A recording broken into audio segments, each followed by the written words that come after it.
जनसुराज की सुगबुगाहट क्या है, क्या कर रही है जनसुराज? जल्दी से जल्दी ऐसी निकम्मी सरकार हमारे बीच से हटे। आम आदमी कैसे इस बात पर भरोसा करे कि उसकी जिंदगी सुरक्षित हाथों में है। नमस्कार, आप देख रहे हैं देशवार न्यूज। आपके साथ मैं हूं राजनंदिनी। बिहार में इसी साल के अंत में बिहार विधानसभा का चुनाव होने वाला है। उससे सभी राजनीतिक दल जो है वो तैयारियों में जुटी हुई है। इसके अलावा आपको बताएं तो अलग अलग पार्टियों की ओर से अपने स्तर पर तैयारियां भी की जा रही हैं। लेकिन अब जिस तरीके से बीते दिन की तस्वीर आई कि मुख्यमंत्री नीतीश कुमार जो है अचानक से प्रधानमंत्री का नाम भूल जाते और भी बहुत सारी चीजें जो है वो मंच पर हुई।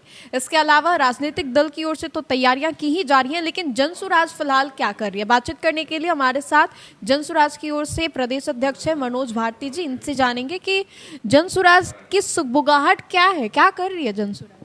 जनसुराज उसी कार्य में लगी है जिसको लेकर हमने इस पूरे अभियान की शुरुआत की थी। जनता को बताना कि उनकी बदहाली का मुख्य कारण क्या है। पिछले 35 सालों से जो उन्होंने 2 जनरेशन में बदहाली का आलम देखा है, उसके पीछे उनकी अपनी कमज़ोरी भी शामिल है। ये उनको बताना बहुत मुश्किल काम है और हम अब भी इसी मुहिम में लगे हैं कि जनता कब जगेगी। हम चाहते हैं कि जनता खुद सवाल पूछना शुरू करे, जनप्रतिनिधियों से, राजनीतिक दलों से और राजनीतिक नेताओं से।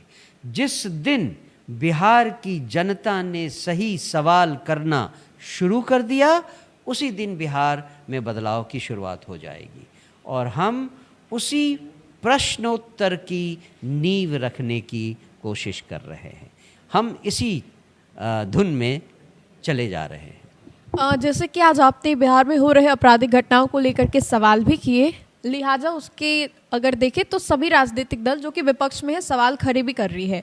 अब तेजस्वी यादव की बात करें तो वो भी लगातार बुलेटिन जारी करते हैं, लेकिन क्या लग रहा है कि वाकई अपराध जो हो रहे हैं 2005 से पहले ऐसी स्थिति थी या अभी हो रही है? मुझे लगता है कि एक बेसिक अंतर है। 2005 के पहले जो जंगल राज था वो अपराधियों का जंगल राज था और अब जो जंगल राज है वो अफसरों का जंगल राज है। अगर कानून व्यवस्था की कमी के कारण इतनी हत्याएं, बलात्कार और पता नहीं क्या क्या हो रहा है और शराबबंदी के कारण जो अव्यवस्था फैली है, उसका एक और भी फॉल आउट है कि बिहार में युवाओं के अंदर सूखे नशे की आदत बढ़ती जा रही है। इसके कारण भी बहुत सारे अपराध हो रहे हैं जो कहीं भी रिकॉर्ड में नहीं लाया जा रहे हैं पुलिस के द्वारा, क्योंकि पुलिस इसमें एक कॉम्प्लिसिट है। पुलिस ही इस पूरे शराबबंदी के फेलियर में वो कॉम्प्लिसिट है। लेकिन हाजीपुर में तो आज पुलिस ही पिटा गई। तस्वीर देखा आपने जिस तरीके से कैदी की जेल में मौत हो जाती है, पुलिस को जमीन पे लुटा लुटा के लोगों ने मारा है। और किसी और जगह पे पुलिस टीपीओ में शराब पार्टी करते हुए एएसआई को गिरफ्तार किया जाता है। अब आप समझ लें कि शराबबंदी के नाम पे पुलिस क्या कर रही है। और इस अवस्था में जो एग्जाम्पल आपने दिया, उस अवस्था में आम आदमी कैसे इस बात पर भरोसा करे कि उसकी ज़िंदगी सुरक्षित हाथों में है। हम और हम सारे बिहारवासी ये चाहते हैं कि जल्दी से जल्दी ऐसी निकम्मी सरकार हमारे बीच से हटे, कोई दूसरी व्यवस्था बने, चाहे वो राष्ट्रपति शासन ही क्यों ना हो, कम से कम लोगों की ज़िंदगी तो ज़्यादा सुरक्षित रहेगी। हम इसी मांग को लेकर आज आपके सामने हैं।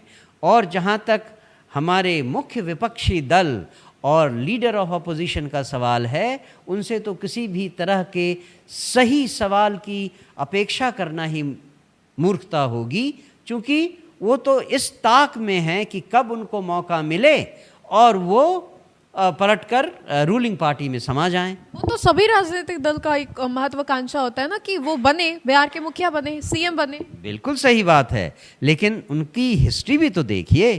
पिछले 5 सालों में या 7 सालों में वो 3 या 4 बार पलटी मार चुके हैं नीतीश बाबू, और उनके साथ साथ बाकी दल भी पलटी मारते हैं। कोई आता है, कोई जाता है, कोई आता है, कोई जाता है। तो एम्बिशन रखना ठीक है, लेकिन अगर गणतंत्र में राजनीतिक दल और नेताओं में नैतिकता बिल्कुल खत्म हो जाए तो गणतंत्र नहीं बचेगा। और यही चिंता हम जैसे लोगों की है कि गणतंत्र को बचाना है तो जनता को तो जगाओ ही, लेकिन नैतिकता के स्टैंडर्ड को भी ऊपर लाओ और उसे भी जनता के सामने पेश करो।